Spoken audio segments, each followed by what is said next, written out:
Hi friends, good evening. నేనైతే ఇప్పుడు గోధుమ పిండి దోశ ఎట్లా ప్రిపేర్ చేస్తున్నాను. గోధుమ పిండి దోశలోకి కొంచెం వాటర్ పోసుకొని బాగా కలుపుకోవాలి.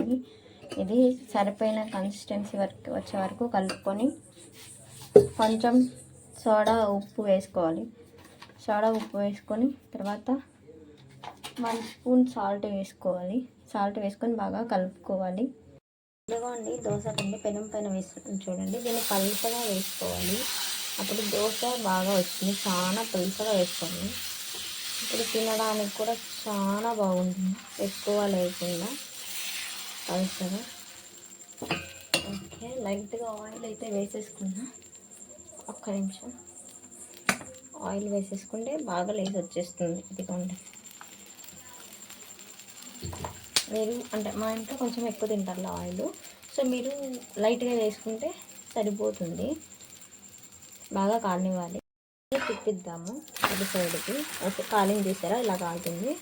అండ్ నేను ఒక దోశ చేశా కదా, అది చూపిస్తాను. ఇదిగోండి అయిపోయింది dosa ready. Thank you, subscribe చేసుకోండి.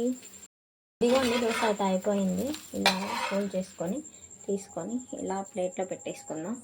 ఓకే అండి, అయిపోయింది దోశ. చూడండి ఎంత బాగా వచ్చిందో. Friends, good evening. అదే నైట్ టిఫిన్ చేస్తామనుకొని చెప్పి మేము ఇలా చట్నీ చేస్తూ ఉన్నాం కదా. శనగపప్పులు పచ్చిమిరపకాయలు బాగా వేయించుకోవాలి. పప్పుల్ని పట్టు అయితే చేసుకుందాము. తర్వాత మిక్సీకి వేసుకోవాలి, చూపిస్తాను. శనగకాయ పప్పులు పొట్టు తీసుకున్న తర్వాత తెల్లగడ్డలు వేసుకొని తర్వాత పచ్చిమిర్చి వేసుకొని లైట్గా ఉప్పు వేసుకోండి. సాల్ట్ అయినా ఉప్పు అయినా ఏదైనా వేసుకోండి. వేసుకొని కొంచెం వాటర్ పోసుకోవాలి.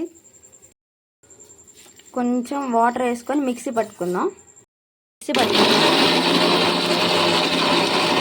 పెట్టేసుకున్నాం. జీలకర్ర, ఆవాలు, కరివేపాకు వేసుకున్నాం. ఇప్పుడు చట్నీ అయితే మిక్సీకి వేసుకొనిస్తాం కదా. ఇదిగోండి దీన్ని దాంట్లో పోసేద్దాం. ఓకే, దీన్ని అయితే కలుపుకొనేసి దించుకొని వేయడమే. Sir ready. టేస్ట్ ఎలా ఉంది? సూపర్.